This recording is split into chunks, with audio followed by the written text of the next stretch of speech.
নমস্কাৰ দৰ্শক শ্ৰোতা বন্ধুসকল।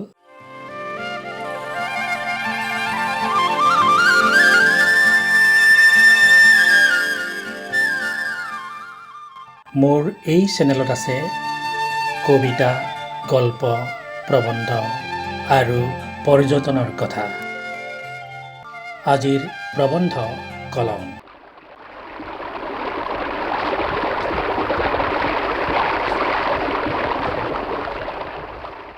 আজি কলঙৰ বিষয়ে ক'ম। কলং হৈছে লুইতৰ সুঁতি। সুঁতি কাক কয় আপুনি নিশ্চয় জানে, তথাপিও কৈ দিছোঁ।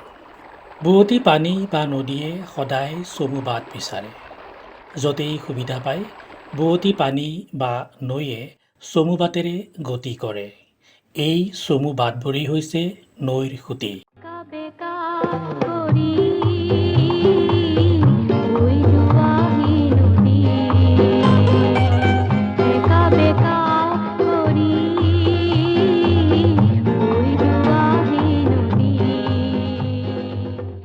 কলংখন লুইতৰ পৰা ওলাই লুইতত পৰিছে। ভূগোল বিজ্ঞানীৰ মতে নগাঁও জিলাৰ কলিয়াবৰৰ বৰগোপ পাহাৰৰ ওচৰত কলংখন লুইতৰ পৰা ফাটি ওলাইছে আৰু নগাঁও মৰিগাঁও জিলাৰ বিভিন্ন ঠাইৰ মাজেৰে বৈ গৈ গুৱাহাটীৰ ওচৰৰ চন্দ্ৰপুৰত আকৌ ব্ৰহ্মপুত্ৰত লগ লাগিছে। বৰগোপ পাহাৰৰ ওচৰত কলঙৰ মুখক বোলা হয় আৰিকাতিমুখ।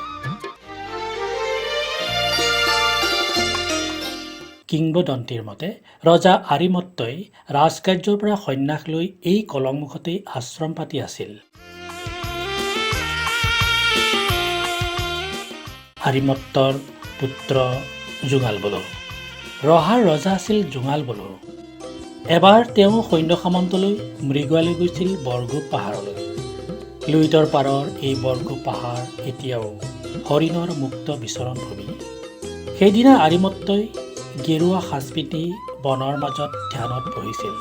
গেৰুৱা সাজত থকা আৰিমত্তক আঁতৰৰ পৰা জোঙাল বলোৱে হৰিণ বুলি ভাবিছিল আৰু কাঁড় এৰিছিল আৰিমত্তলৈ। কাঁড় বিদ্ধ আৰিমত্তই লগে লগে প্ৰাণ ত্যাগ কৰিছিল।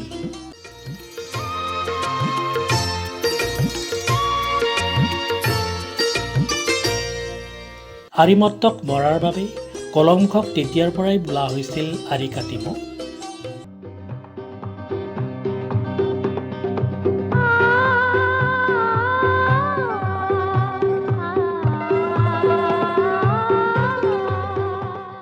গুৱাহাটীৰ ওচৰৰ চন্দ্ৰপুৰত কলংখন য'ত পুনৰ ব্ৰহ্মপুত্ৰত লগ লাগিছে, এই অংশৰ নাম কাজলীমুখ।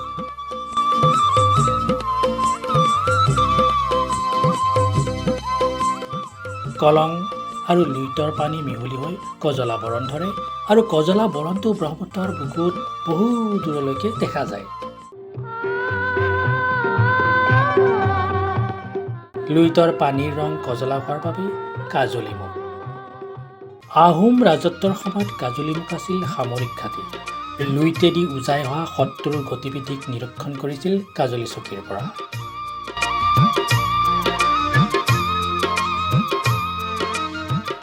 নগঞা ৰাইজৰ মাজত এটি জনশ্ৰুতি প্ৰচলিত হৈ আছে। ব্ৰহ্মপুত্ৰই হেনো চম্পাৱতীক এদিন বিয়া কৰাব। চম্পাৱতী হৈছে কাৰ্বি পাহাৰৰ পৰা নামি অহা পাহাৰী তটিনী। চম্পাৱতীৰ আছে এটি মনোমোহা জলপ্ৰপাত। চম্পাৱতী জলপ্ৰপাতে এতিয়াও পৰ্যটকক ৰিঙিয়াই মাতে। জনশ্ৰুতিৰ মতে চামগুৰি বিলত লুকুৱাই থোৱা আছে চম্পাৱতীৰ বিয়াৰ গহনা। ব্ৰহ্মপুত্ৰই যিদিনা কলঙেদি বৈ আহি চামগুৰি বিল পাব, সেইদিনাই ব্ৰহ্মপুত্ৰই হেনো চম্পাৱতীক বিয়া কৰাব। আপুনি বিশ্বাস নকৰিলেও এই কথা যুগ যুগ ধৰি নগঞা ৰাইজৰ মুখে মুখে চলি আহিছে। লুইতে হাতীমূৰা আৰু বৰগোপ পাহাৰৰ সোঁমাজেদি চমু বাট ল'বলৈ এতিয়াও অহৰহ চেষ্টা কৰি আছে। চমু বাট বিচৰাটো পানী বা নদীৰ ধৰ্ম। এই ধৰ্মৰ ওপৰত ভিত্তি কৰিয়ে নগাঁও অঞ্চলত ব্ৰহ্মপুত্ৰ আৰু চম্পাৱতীৰ বিয়াৰ জনশ্ৰুতিৰ সৃষ্টি হৈছে। জনজাগৰণৰ বাবেই এনে জনশ্ৰুতিৰ সৃষ্টি কৰা যেন অনুমান হয়। ডিজু, মিছাজুৰি, কপিলি আৰু কিলিং কলঙৰ উপনৈ। আৰিকাতি মুখৰ পৰা কাজলীমুখলৈ কলঙৰ দৈৰ্ঘ্য প্ৰায় 250 কিলোমিটাৰ। আহোম ৰাজত্বৰ কালত কলঙৰ ভূমিকা আছিল গুৰুত্বপূৰ্ণ। কলং আছিল যাতায়াতৰ সুচল পথ। কলঙৰ বুকুৱেদি চলিছিল হাওদৰ নাও। কলঙৰ পাৰে পাৰে আছিল হাওদৰ ঘাট আৰু হাট। প্ৰতিৰক্ষাৰ বাবে কলঙৰ পাৰে পাৰে পাতিছিল পহৰা চকী আৰু সামৰিক ঘাটি। কলঙৰ পাৰতে আছিল কলিয়াবৰৰ শিমলীগড়, চাংধৰাগড়, মিছাগড়, ৰহাচকী আৰু কাজলী চকী। কপিলীৰ পাৰত আছিল চাং চকী। ৰহাৰ ওচৰত খাল খান্দি কলঙৰ সৈতে সংযোগ কৰা হৈছিল কপিলী।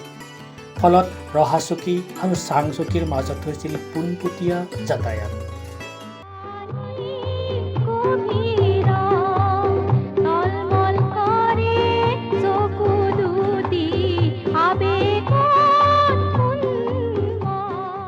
শত্ৰুৰ আক্ৰমণ প্ৰতিহত কৰিবলৈ কলঙেদি আগুৱাইছিল আহোমৰ নৌবাহিনী পানীদিং। ইংৰাজৰ দিনত কলঙেদি সোমাই আহিছিল প্ৰকাণ্ড প্ৰকাণ্ড ভাপচালিত জাহাজ। কঢ়িয়াই আনিছিল ইংলেণ্ডৰ উদ্যোগত উৎপাদিত সামগ্ৰী আৰু ইয়াৰ পৰা লৈ গৈছিল প্ৰয়োজনীয় কেঁচামাল।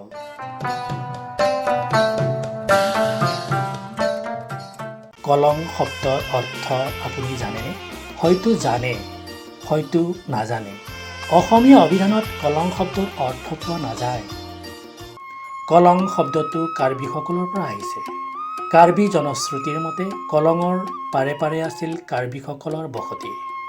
কলাগুৰু বিষ্ণুপ্ৰসাদ ৰাভাৰ মতে কাৰ্বিসকল আছিল অসমৰ প্ৰথম অধিবাসী। কাৰ্বিসকলৰ মাজত কলঙৰ সন্দৰ্ভত 3টা শ্ৰুতি পোৱা যায়।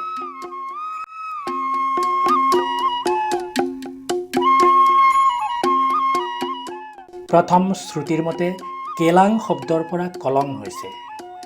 কেলাঙৰ অৰ্থ চোৱা। অতীজত কলঙৰ পানী বৰ পৰিষ্কাৰ আছিল। কাৰ্বিসকলে কলঙৰ পানীত নিজৰ মুখ চাইছিল। সেয়েহে তেওঁলোকে ইয়াক কেলাঙাৰৈ অৰ্থাৎ মুখ চোৱা নৈ বুলিছিল।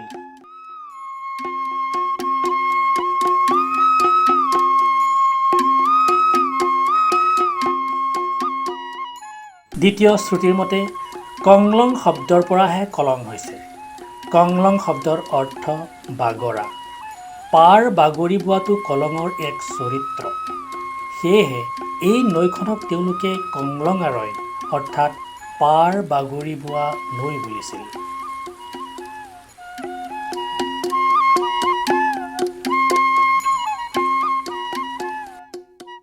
তৃতীয় শ্ৰুতিৰ মতে লংক্লাং শব্দৰ পৰা কলং হৈছে।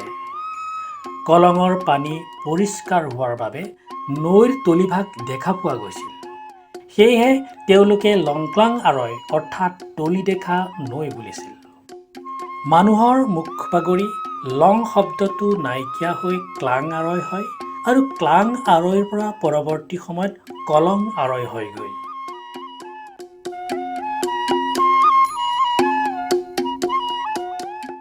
গুৰুচৰিতৰ মতে মহাপুৰুষ শ্ৰীমন্ত শংকৰদেৱ গাংমৌ আৰু বেলগুৰিত থকা সময়লৈকে লুইতখন এতিয়াৰ দৰে বহল নাছিল। লুইত তেতিয়া ঠেক আৰু গভীৰ আছিল। লুইতৰ পানীও পৰিষ্কাৰ আছিল। লুইতৰ দক্ষিণে দিহিং নৈ বৈ আছিল।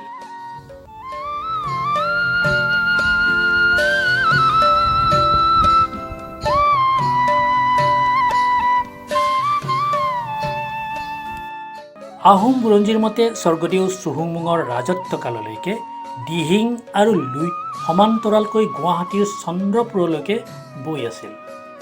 অৰ্থাৎ দিহিং আৰু ব্ৰহ্মপুত্ৰ লগ লাগিছিল বৰ্তমানৰ চন্দ্ৰপুৰত।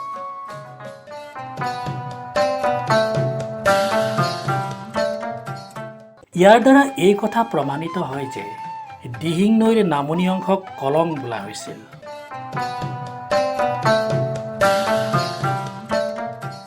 সেই সময়ত দিহিং উপত্যকা কছাৰী ৰজাৰ অধীনত আছিল। ৰাজ সিংহাসনত বহাৰ সময়ত স্বৰ্গদেউ চুহুংমুঙে সমগ্ৰ দিহিং উপত্যকা আহোম ৰাজ্যৰ অন্তৰ্ভুক্ত কৰিবলৈ সংকল্প লৈ নিজকে দিহিঙীয়া ৰজা বুলি ঘোষণা কৰিছিল। সেই সময়ত দিখৌ নৈৰ পূবলৈকে কছাৰী ৰাজ্য আছিল।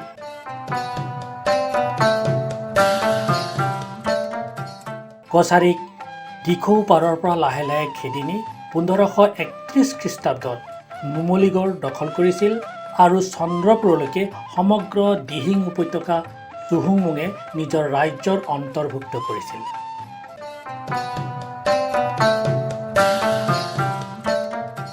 তুৰ্বকৰ আক্ৰমণৰ সময়ত ফ্ৰাচেংমুং বুঢ়াগোহাঁইৰ মৃত্যু, মূলা গাভৰুৱে কলিয়াবৰত কলঙৰ পাৰত তুৰ্বকৰ সৈতে কৰা যুদ্ধ, কনচেং বৰপাত্ৰ গোহাঁইৰ হাতত কলং পাৰত তুৰ্বকৰ মৃত্যুৰ কথা আহোম বুৰঞ্জীত উল্লেখ থকালৈ চাই এই কথা চিদাংকৈ ক'ব পাৰি যে দিহিং নৈৰ নামনি অংশক কলং বোলা হৈছিল।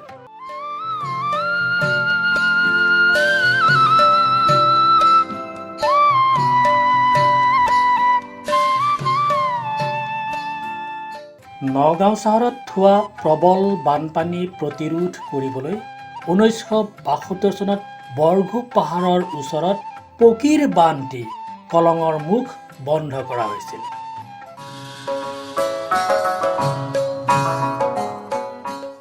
লগতে কলঙত লুইতৰ বাঢ়নি পানী সোমাব নোৱাৰাকৈ হাতীমূৰা আৰু কুকুৰাকটা পাহাৰৰ মাজত তিনিটাকৈ মাটিৰ মাথাউৰি নিৰ্মাণ কৰা হৈছিল। কিন্তু কেইবছৰমানৰ ভিতৰতে মাটিৰে বন্ধা প্ৰথম আৰু দ্বিতীয়টো মথাউৰি লুইতে খহাই নিছিল। বাকী ৰৈছিল মাথো তৃতীয়টো মথাউৰি।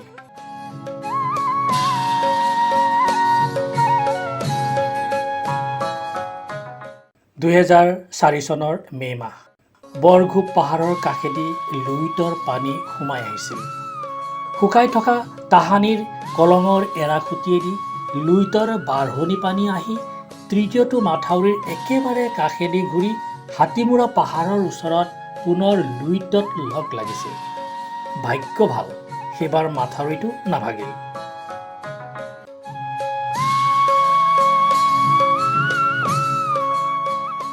নগাঁও চহৰৰ মানুহ আতংকিত হৈছিল। তাৰেই আধাৰত মই প্ৰস্তুত কৰিছিলোঁ এখনি অনাতাঁৰ প্ৰামাণ্য আলেখ্য কলং যদি আকৌ বয়। প্ৰচাৰ হৈছিল আকাশবাণী নগাঁও কেন্দ্ৰৰ পৰা।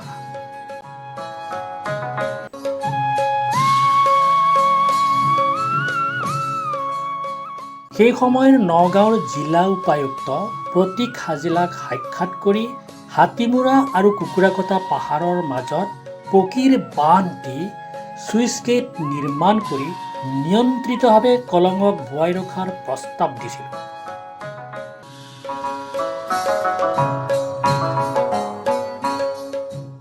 বিষয়টো গুৰুত্ব সহকাৰে লৈছিল প্ৰতীক হাজেলাই। বিষয়টো ৰাজ্য চৰকাৰলৈও পঠিওৱাৰ আশ্বাস দিছিল। তেতিয়াৰ মুখ্যমন্ত্ৰী তৰুণ গগৈয়ে হাতীমূৰা পৰিদৰ্শন কৰিছিল। মোৰ প্ৰস্তাৱৰ ঘোৰ বিৰোধিতা কৰিছিল ভূগোল বিজ্ঞানী ডক্টৰ মাণিক কৰ ছাৰে। ছাৰৰ মতে হাতীমূৰা আৰু কুকুৰাকটা পাহাৰৰ মাজত পকীৰ বান্ধ দিয়াটো অসম্ভৱ কথা। কাৰণ পলসুৱা মাটিত বান্ধ নিৰ্মাণ কৰিলে লুইতৰ পানীয়ে উটুৱাই নিব।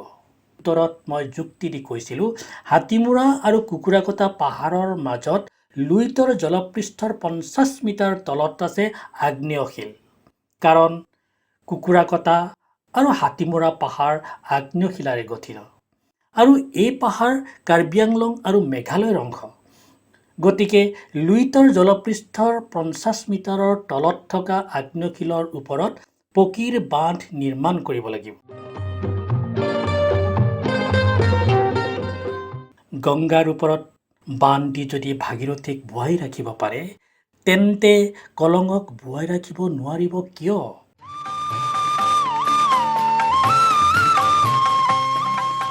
মোৰ যুক্তিক সমৰ্থন কৰিছিল জিলা উপায়ুক্ত প্ৰতীক হাজেলাই। কিন্তু প্ৰশ্ন হৈছিল, বান্ধ নিৰ্মাণৰ বাবে চৰকাৰে ইমান টকা দিব ক'ৰ পৰা? বিষয়টো তাতেই গাপ দিছিল।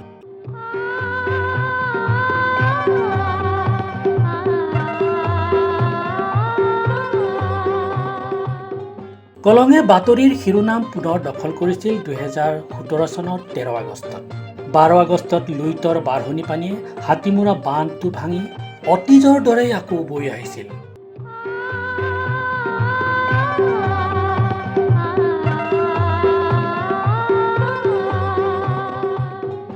ফলত কলিয়াবৰত বানপানী হৈছিল।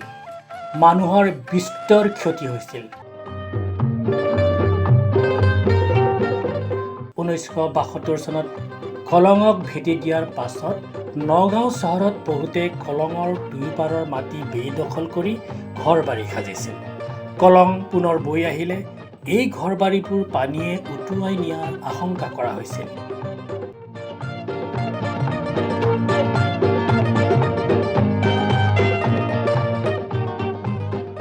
2017 চনৰ 12 আগষ্টত হাতীমূৰাত কলঙৰ বান্ধ ভগা বাতৰিয়ে নগাঁও চহৰত হোৱা-দোৱা লগাইছিল।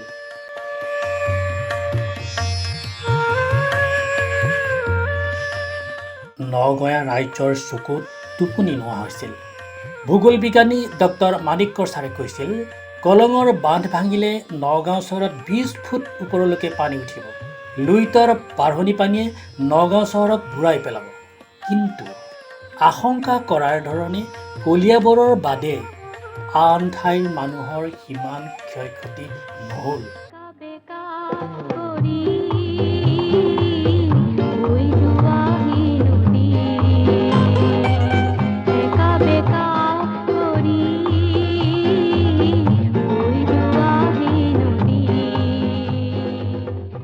কলঙক ভেটি দিয়াত কলংপৰীয়া ৰাইজৰ খেতিপথাৰত পানীৰ অভাৱ পৰিলক্ষিত হৈছিল।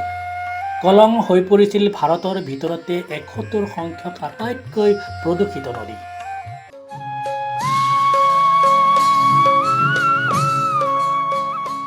কলঙক পুনৰ বোৱাই দিলে কলংপৰীয়া ৰাইজৰ পানীৰ অভাৱ নোহোৱা হ'ব। সুখৰ খবৰ এই যে অসম চৰকাৰে কলঙক পুনৰ বোৱাই ৰখাৰ নতুন আঁচনি লৈছে। এই আঁচনিৰ মতে হাতীমূৰা আৰু কুকুৰাকটা পাহাৰৰ মাজত পকীৰ বান্ধ হ'ব, চুইচ গেট হ'ব। আঁচনিখন ৰূপায়ণ হ'লে নিয়ন্ত্ৰিতভাৱে কলং আকৌ লুইতৰ সুঁতি হৈ বব। সুজলা সুফলা হ'ব কলঙৰ দুয়োপাৰ।